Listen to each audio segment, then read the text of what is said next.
Hello बच्चों, welcome back to my channel Gyan Setu. स्वागत है आप सभी का जीरो टू हीरो बैच के अंदर। जीरो टू हीरो बैच के अंदर हम कवर कर रहे थे 9th क्लास मैथमेटिक्स का chapter number 5 which is Euclid's geometry. ठीक है, पिछले कुछ लेक्चर्स में हमने यूक्लिड्स के बहुत सारे कॉन्सेप्ट्स देखे थे, बहुत सारे थ्योरम्स पढ़ी थी, पोस्टुलेट्स देखे थे। आज के लेक्चर में हम स्टार्ट करेंगे एक्सरसाइज 5.1, जिसके अंदर हमने अभी तक जितनी थ्योरम्स, जितने पोस्टुलेट, जितने एक्सियम पढ़े उनका यूज करेंगे। ठीक है, शुरू करते हैं एक्सरसाइज 5.1। एक्सरसाइज 5.1 का question number 1 which is which of the following statements are true and which are false. ठीक है, हमें बताना है कि कौन सा स्टेटमेंट ट्रू है एंड कौन सा फॉल्स है। साथ में उनका रीजंस भी देना है कि हमने किसी स्टेटमेंट को अगर ट्रू कहा है तो क्यों कहा है, और अगर फॉल्स कहा है तो क्यों कहा है। ठीक है, इस फर्स्ट क्वेश्चन के अंदर 5 स्टेटमेंट्स गिवन है हमारे पास। हम इनको प्रूफ करेंगे। अगर कोई स्टेटमेंट ट्रू है तो क्यों है, कोई स्टेटमेंट फॉल्स है तो क्यों है, क्योंकि इसमें हम क्या यूज करने वाले हैं, यूक्लिड्स के कुछ पोस्टुलेट्स एंड एक्सम्स। ठीक है, तो फर्स्ट नंबर का स्टेटमेंट हमारे पास है only one line can pass through a single point. ध्यान से समझिएगा क्या कहा इस क्वेश्चन में। इस क्वेश्चन या फिर इस स्टेटमेंट में कहा गया है only one line can pass through a single point. अगर मैंने एक सिंगल सा पॉइंट बनाई, देखिए मेरा एक पॉइंट है, क्या इस पॉइंट से सिर्फ एक लाइन पास हो सकती है? आप खुद सोचिए। अगर मैं इस पॉइंट से एक लाइन पास करूं ऐसे, ठीक है, इस पॉइंट से दूसरी लाइन भी तो पास हो सकती है क्रॉस करती हुई। ठीक है, इस पॉइंट से ऐसी तीसरी लाइन भी पास हो सकती है क्रॉस करती हुई, इस पॉइंट से चौथी लाइन भी पास हो सकती है इसको क्रॉस करती हुई। क्लियर? तो क्या एक पॉइंट से सिर्फ एक लाइन पास हो रही है? नहीं सर, एक पॉइंट से मल्टीपल, कितनी लाइन? एक पॉइंट से sir infinite number of lines pass हो सकती है। क्लियर? और ये कौन सा पोस्टुलेट है सर? ये हमारा है पोस्टुलेट नंबर 1। पोस्टुलेट नंबर 1 में क्या लिखा है सर? उसमें लिखा गया है कि अ स्ट्रेट लाइन में be drawn from any one point two any other point. ठीक है, एक स्ट्रेट लाइन एक पॉइंट से दूसरे पॉइंट के बीच में बनेगी, बट उस एक सिंगल पॉइंट से मल्टीपल, कितनी इनफाइनाइट स्ट्रेट लाइन पास हो सकती है। इसका मतलब हमारा फर्स्ट स्टेटमेंट क्या होगा सर? हमारा फर्स्ट स्टेटमेंट हो जाएगा फॉल्स। क्लियर? क्यों? बिकॉज पोस्टुलेट नंबर 1 के अकॉर्डिंग क्या है कि सिर्फ दो पॉइंट से एक स्ट्रेट लाइन पास होगी, बट एक पॉइंट से infinite number of lines pass हो सकती है। ठीक है, सो स्टार्ट करते हैं statement number second. Statement number second में गिवन है there are infinite number of lines which pass through two distinct points. इस स्टेटमेंट में कहा गया है क्या कि इनफाइनाइट लाइंस सिर्फ दो पॉइंट के बीच से पास हो सकती है।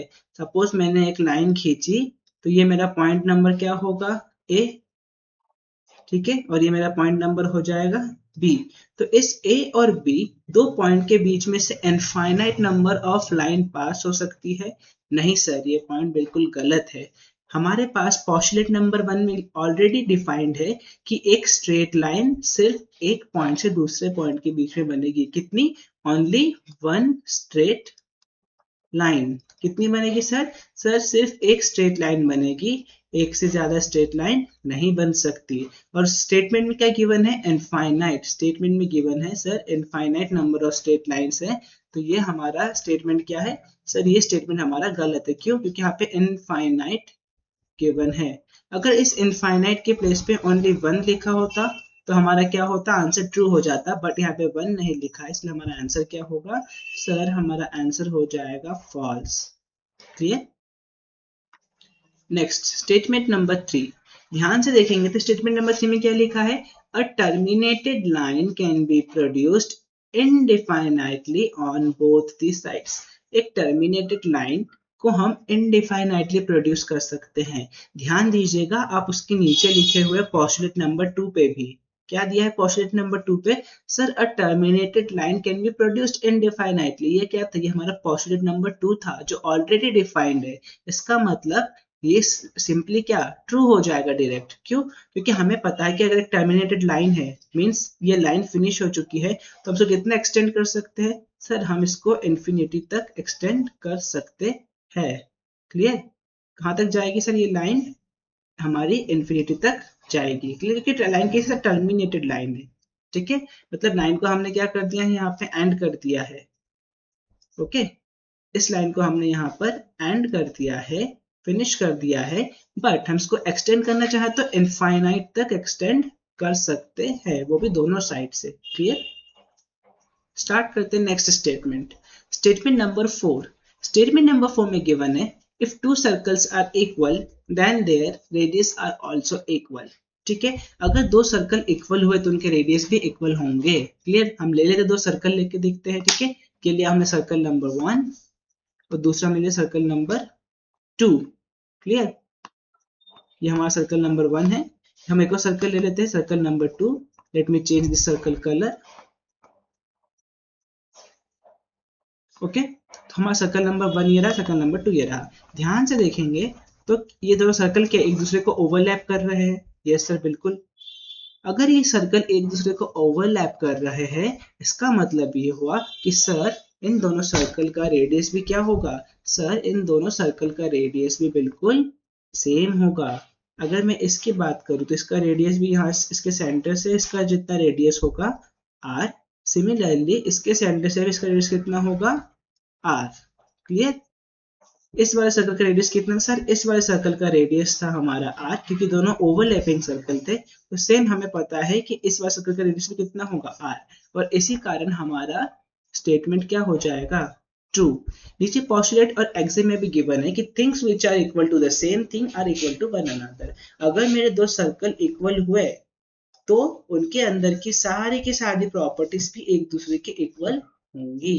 ठीक है, सो स्टार्ट करते हैं last statement question number first का। ठीक है, लास्ट स्टेटमेंट में क्या गिवन है? In figure.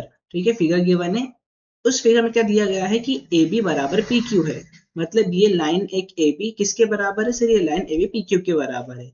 And P Q is equal to X Y. Next क्या है? नेक्स्ट ये P Q line X Y के बराबर है। ठीक है, मतलब ये लाइन इसके बराबर है और ये वाली लाइन इसके बराबर है। तो क्या मैं ये कह सकता हूँ कि ए बी भी एक्स वाई के बराबर होगा? यस सर, बिल्कुल कह सकते हैं आप, क्योंकि आपके एग्जाम में क्या मेंशन है? Things which are equal to the same thing are equal to one another. अगर मेरा ए बी पी क्यू के बराबर है तो मेरा पी क्यू भी एक्स वाई के बराबर है। अगर ये दोनों चीज गिवन है तो इससे क्या होगा? सर इससे ये होगा कि मेरा ए बी भी एक्स वाई के बराबर हो जाएगा। क्लियर? क्योंकि हमारे एग्जाम में मेंशन है things which are equal to same thing. Things और lines which are equal to same thing are equal to what? Are equal to one another. Clear? तो इससे क्या प्रूफ हुआ कि सर हमारा ये वाला स्टेटमेंट भी ट्रू है। चलिए स्टार्ट करते question number second. Question number second में गिवन है क्या? Give a definition for each of the following terms. ठीक है, हमें क्या करना है? इन सारे की सारी टर्म्स के लिए डेफिनेशन देनी है। आई होप आप इन सारी की सारी टर्म्स के बारे में जानते होंगे कि पैरेलल लाइंस क्या होती है, परपेंडिकुलर लाइन क्या होती है, लाइन सेगमेंट क्या है, रेडियस ऑफ सर्कल क्या है, स्क्वायर क्या है। इन सब की बेसिक्स डिफिनेशन सबको पता है। ठीक है, क्योंकि ये सब हमारे बेसिक्स में पढ़ते हुए आ गए। क्लियर? बट स्टिल हमें इनको डिफाइन करना है। Next, are there other terms that need to be defined first? और कोई दूसरी टर्म है जिसको डिफाइन करना पहले जरूरी है? हाँ सर है। बट सर वो टर्म्स कौन सी है? वो टर्म्स एक्चुअली सबसे पहले टर्म क्या है सर? लाइन। सबसे पहले आपको क्या बताना चाहिए यहाँ पे? एक लाइन। लाइन का मतलब क्या है? जब आप लाइन की डेफिनेशन बता देंगे तब आप बता पाएंगे कि पैरेलल लाइंस क्या होती है, परपेंडिकुलर लाइन क्या होती है, लाइन सेगमेंट क्या होता है। करेक्ट। सेकेंड पॉइंट आता है सर हमारे पास पॉइंट। कि पॉइंट मतलब क्या है? अगर आप पॉइंट नहीं बता पाएंगे तो आप सेंटर कैसे डिफाइन करेंगे? हम बात करें रेडियस ऑफ सर्कल की। सर्कल का रेडियस कहाँ से स्टार्ट होता है सर? सर्कल का रेडियस हमेशा उसके सेंटर से स्टार्ट होता है। सेंटर क्या है? एक पॉइंट। तो हमें पॉइंट को भी डिफाइन करना कंपलसरी है। नेक्स्ट होता है प्लेन। क्या होता है नेक्स्ट? प्लेन। प्लेन क्या होता है? प्लेन बेसिकली कहाँ यूज होगा? प्लेन यूज होगा कि हमारा स्क्वायर। स्क्वायर क्या? एक 2D शेप है। स्क्वायर एक सिंगल वन डायमेंशनल लाइन नहीं है, वो एक 2D शेप है। बात करेंगे सर्कल की तो सर्कल भी क्या एक 2D शेप है। तो सारे के सारे 2D शेप किस पे होते हैं सर? हमारे प्लेन्स पर होते हैं। तो हमें सबसे पहले इन तीनों पॉइंट को एक्सप्लेन करना जरूरी है। ठीक है, मैंने इन तीनों पॉइंट की डेफिनेशन मैंने नेक्स्ट पेज पे मेंशन कर रखी है। ठीक है, चलिए स्टार्ट करते हैं। फर्स्ट पे क्या है सर? फर्स्ट पे है प्लेन। प्लेन क्या होता है? A flat surface in which geometric figures can be drawn are known as planes. क्या होती है? एक फ्लैट सरफेस होती है। अगर मैं बात करूं तो ये क्या है? मेरा एक फ्लैट सरफेस है। क्लियर? अगर एक पीस ऑफ पेपर की बात करूं, सपोज ये मेरा एक शीट है, क्या है सर? ये शीट मेरा एक प्लेन है। क्लियर? ये शीट क्या है? मेरा एक प्लेन है जिसपे मैं कुछ भी ड्रॉ कर सकता हूँ। और वो सारे के सारे शेप्स कैसे होंगे सर? सारे के सारे शेप्स होंगे मेरे two dimensional, right? So plane क्या है? प्लेन एक फ्लैट सरफेस है जिसपे हम ज्योमेट्रिक फिगर्स को ड्रॉ कर सकते हैं। Clear? A plane surface is a surface which lies evenly with straight lines on it. Plane surface कैसा है? जिसपे सारे के सारे स्ट्रेट लाइन कैसी होगी? इवन होंगी। मतलब कोई ऊपर कोई नीचे ऐसा कुछ नहीं होगा। हमें पता है सर, अगर हम पेज पे कोई भी चीज ड्रॉ करते हैं तो वो बिल्कुल स्मूथ बनती है। क्लियर? वो ऐसा नहीं होता कि पेज में आपने हिल ड्रॉ किया तो आपका हिल पेज से बाहर आ जाएगा। नहीं, वो फिर 3D शेप हो जाना चाहिए। ठीक है? हम 2D की बात करते हैं। प्लेन का मतलब क्या होता है जनरली? 2D। नेक्स्ट डेफिनेशन पे है हमारे पास पॉइंट। पॉइंट क्या है? A dimensionless dot which is drawn on a plane surface is known as point। एक डायमेंशनलेस डॉट है, ठीक है, जिसका डायमेंशन नहीं है। क्लियर? जिसका कोई डायमेंशन नहीं है। हम पॉइंट को कभी 1 डायमेंशनल, 2 डायमेंशनल, 3 डायमेंशनल में नहीं मानते। हम क्या कहते हैं? पॉइंट क्या है? सिर्फ एक छोटा सा डॉट। क्लियर? जो क्या बताता है? सिर्फ पोजिशन बताता है हमें। अगर मैंने पॉइंट लगा दिया यहाँ पे, ये पॉइंट क्या बताएगा सर? ये क्या है सर? ये सिर्फ नॉर्मली एक पॉइंट है जो क्या बताएगा? जो हमें बताएगा कि इस पॉइंट की पोजीशन कहाँ है। क्लियर? इस पॉइंट की पोजीशन कहाँ है, जैसे हमें इतना सा बताएगा। क्लियर? कोई डाउट इसमें? नो। ओके, नेक्स्ट डेफिनेशन है हमारे पास लाइन। लाइन क्या है sir? Line a collection of points that has only length and no breadth is known as line. It can be extended in both directions. A line is breadthless length. Line क्या है sir? जब हम multiple points को एक direction में रख देते हैं, क्लियर, तो क्या बन जाएगी सर? इनसे पूरी की पूरी क्या बन जाएगी? एक सिंगल लाइन बन जाएगी। क्लियर? लाइन क्या होती है? लाइन दोनों डायरेक्शन में एक्सटेंड हो सकती है। इसमें कोई डाउट नहीं सर, लाइन दोनों डायरेक्शन में एक्सटेंड इजीली हो जाती है। क्लियर? तो हमने तीन जो सबसे पहले कवर करना जरूरी था। सबसे पहला पॉइंट क्या था सर? सबसे पहला पॉइंट था प्लेन, सेकेंड पॉइंट था सर हमारे पास पॉइंट, एंड थर्ड था लाइन। इन तीनों के तीनों पॉइंटर्स को कवर करना सबसे पहले जरूरी था। ठीक है? अब हम जंप करेंगे हमारे डेफिनेशंस पे। सारी की सारी डेफिनेशन बिल्कुल नॉर्मल है, सबका आइडिया आपको ऑलरेडी पहले से है। ठीक है? स्टार्ट करते हैं फर्स्ट डेफिनेशन पैरेलल लाइंस के साथ। पैरेलल लाइंस क्या होती है? पैरेलल लाइंस वह लाइंस होती है जो कभी एक दूसरे को इंटरसेक्ट नहीं करती। पता है आपको नॉर्मली। ठीक है? कि अगर मैं पैरेलल लाइंस की बात करूं तो पैरेलल लाइंस क्या होती है सर? पैरेलल लाइंस तो लाइंस होती है जो कभी एक दूसरे को इंटरसेक्ट नहीं करती है। जैसे मैंने एक लाइन ली, क्लियर? कोई डाउट इसमें? नहीं सर, मैंने दूसरी लाइन ले ली, तो ये दोनों लाइन क्या है एक दूसरे के? सर ये दोनों लाइन एक दूसरे के बिल्कुल पैरेलल है। क्लियर? इसमें कोई डाउट नहीं सर, ये दोनों लाइन से बिल्कुल पैरेलल है। क्लियर? क्योंकि इन दोनों लाइन के बीच का डिफरेंस हमेशा क्या रहेगा सर? इन दोनों लाइन के बीच का डिफरेंस हमेशा सेम रहेगा। तो ये कभी भी एक दूसरे को इंटरसेक्ट नहीं करेंगी। क्लियर? कभी भी एक दूसरे को इंटरसेक्ट नहीं करेंगी। इनके बीच का डिस्टेंस हमेशा कांस्टेंट बना रहेगा, इसलिए इनका कहाँ गया है? Parallel lines. Clear?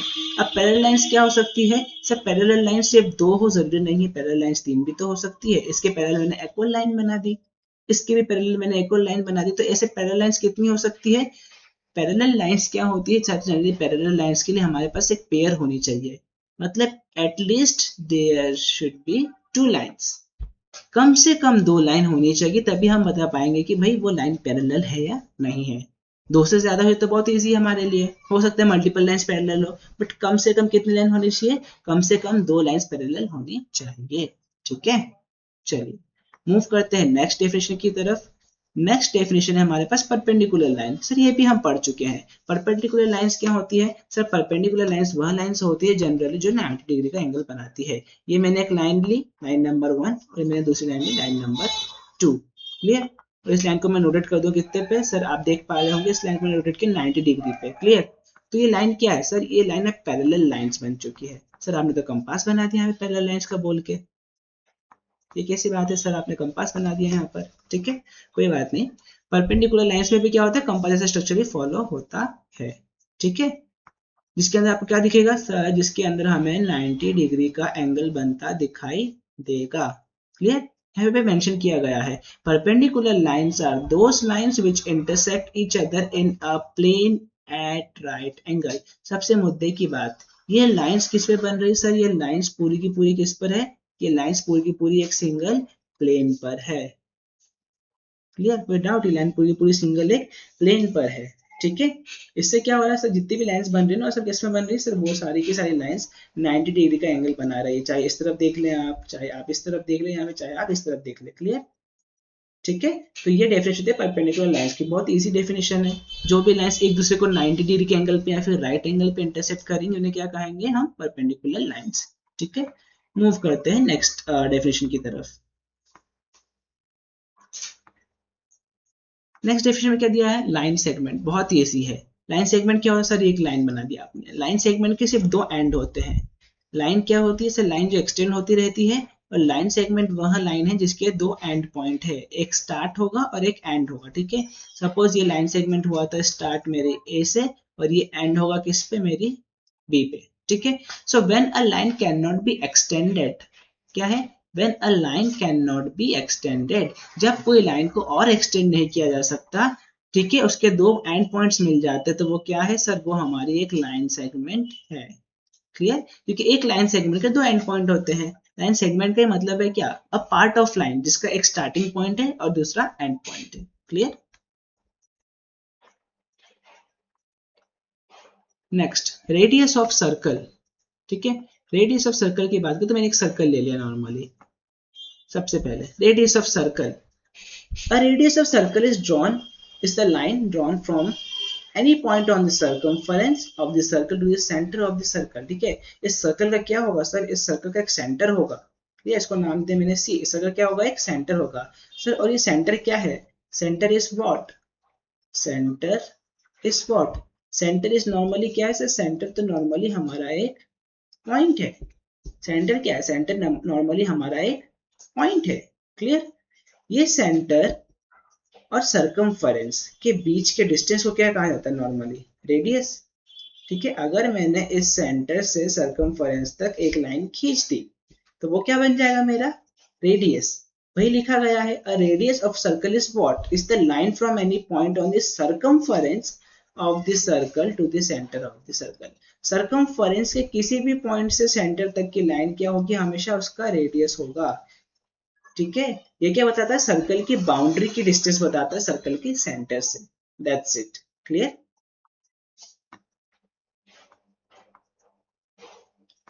Finally question number second की लास्ट डेफिनेशन पे आ चुके हैं। बड़ी बेसिक डेफिनेशन का नाम क्या है, स्क्वायर। सबको पता है स्क्वायर क्या होता है सर, स्क्वायर एक क्वाड्रिलेटरल होता है। अब क्वाड्रिलेटरल क्या होते हैं सर, क्वाड्रिलेटरल मतलब वह शेप्स जिनकी कितनी साइड्स होती है, जिनकी 4 साइड्स होती है। 4 साइडेड शेप क्या कहा जाता है सर, क्वाड्रिलेटरल कहा जाता है। क्लियर, स्क्वायर के अंदर क्या होता है सबको पता है सर, स्क्वायर के अंदर क्या होता है, स्क्वायर के अंदर सारी की सारी साइड्स कैसी होती है, इक्वल होती है। सर अभी तक बच्चों इसी से पढ़ा रहे हो हमें, स्क्वायर क्या होता है, स्क्वायर के अंदर सारी सारी साइड्स इक्वल होती है। ठीक है, कि अगर मैंने बनाया ये साइड इसके इक्वल होंगी, इसके इक्वल होंगी, इसके इक्वल होंगी, सारी की साइड एक दूसरे के बराबर होती है, सबको पता है sir. Each of its internal angle is a right angle, कि हर एक इंटरनल एंगल क्या होता है, उसका राइट एंगल होता है। सर ये भी सबको पता है कि सर्कल के सॉरी स्क्वायर के सारे एंगल कितने डिग्री के होते हैं सर, 90 डिग्री के होते हैं, जो कि क्या है हमारा नॉर्मली राइट एंगल। क्लियर, तो क्या है हमारा नॉर्मली राइट एंगल, कोई डाउट इसमें। ठीक है, स्टार्ट करते हैं question number third. Question number third में गिवन क्या है सर, क्वेश्चन नंबर थर्ड में हमारे पास दो पोस्टुलेट्स गिवन है। ठीक है, उन दो पोस्टुलेट्स को पढ़ेंगे, पहले समझेंगे उन दोनों के दोनों पोस्टुलेट्स का मीनिंग क्या है, उसके बाद हम देखेंगे क्वेश्चन में क्या पूछा है। ठीक है, तो सबसे पहले उन पोस्टुलेट को रीड करते हैं। Given any two distinct points A and B. ठीक है, सबसे पहला पॉइंट, दो डिस्टिंक्ट पॉइंट है ए और बी, तो बना देते हैं सर। एक पॉइंट ए ये रहा, दूसरा पॉइंट बी ये रहा। There exist a third point C which is in between A and B. ठीक है, कोई एक तीसरा पॉइंट है सी जो ए और बी के बीच में आता है। ठीक है, तो यहाँ का एक बीच में एक पॉइंट बना दिया, इसका नाम रख दिया हमने सी।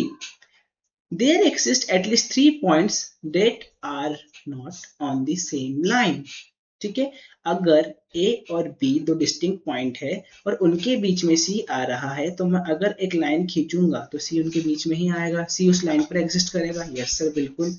अगर मैंने ए से बी तक एक लाइन खींची और सी ए और बी के बीच में आता है, तो सी उस लाइन पे लाई करेगा। क्लियर। बट सेकंड क्वेश्चन में क्या गिवन है, देयर एग्जिस्ट एटलीस्ट 3 पॉइंट्स, वहां कम से कम 3 पॉइंट है जो सेम लाइन पे नहीं है। कम से कम 3 पॉइंट है जो सेम लाइन पर नहीं है। ठीक है, कम से कम। इसका मतलब क्या है कि sir first postulate second postulate को कॉन्ट्रडिक्ट कर रहा है। ठीक है, फर्स्ट पोस्टुलेट क्या कर रहा है सर, फर्स्ट पोस्टुलेट हमारे सेकंड के पोस्टुलेट को क्या कर रहा है, कॉन्ट्रडिक्ट कर रहा है। एक बार आपने कहा कि उन दोनों पॉइंट के बीच में है, एक बार आप कह रहे हैं कि वो तीनों पॉइंट एक सेम लाइन पे लाई नहीं करते। तो do this process contain an undefined terms. Yes, undefined terms क्या है सर, अनडिफाइंड टर्म्स है कि हमें तीनों पॉइंट्स की पोजीशन नहीं पता है। क्लियर, हमें तीनों पॉइंट्स की पोजीशन के बारे में कुछ नहीं पता है, तो अनडिफाइंड टर्म्स के सर इसमें पोजीशन नहीं दी गई है। क्या ये पोस्टुलेट्स कंसिस्टेंट है? यस, ये पोस्टुलेट कंसिस्टेंट है। सर कैसे? अभी तो आपने बताया कॉन्ट्राडिक्ट कर रहा है, कॉन्ट्राडिक्ट करने के बावजूद भी, कॉन्ट्राडिक्ट सिर्फ इस केस के लिए कर रहा है, अगर सी सिर्फ इस लाइन पे ना हो तो क्या ये केस कंसिस्टेंट बन जाएगा? यस सर, ये पोस्टुलेट्स हमारे कंसिस्टेंट बन जाएंगे। क्लियर।